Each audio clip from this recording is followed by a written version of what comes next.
याच्या पुढे सुषमा अंधारेंनी आणखीन एक मुद्दा मांडला आहे, तो म्हणजे रणजितसिंह नाईक निंबाळकरांनी अनेक किडनॅपिंग्स केले, मारहाण केली आणि खोटे FIR दाखल केले आणि तेही ऊस तोड मुकादमांवर केले, असा कोणताही तक्रार, साधी तक्रार देखील रणजितदादांनी, तिला रणजितदादांनी धमकावून अनफिट असलेल्या लोकांवर फिट सर्टिफिकेट देण्यासाठी दबाव निर्माण केला, ही पूर्णतः बाब खोटी आहे।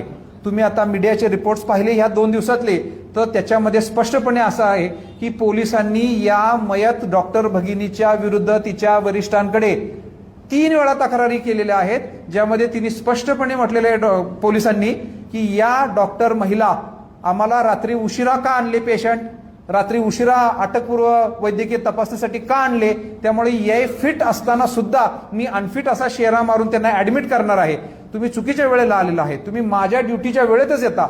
आणि त्यामुळे पोलिसांनी 3 तक्रारी तिच्या वरिष्ठांकडे केलेल्या आहेत, ज्याची निर्गती सुद्धा झालेली आहे। आणि सरप्राइझिंगली त्या भगिनीने पुन्हा ज्या वेळेला तिला सांगितलं की बदलीचा चॉईस दिला गेला, त्यावेळेला 3 वेळा त्या भगिनीने फलटण हेच चूज केलं।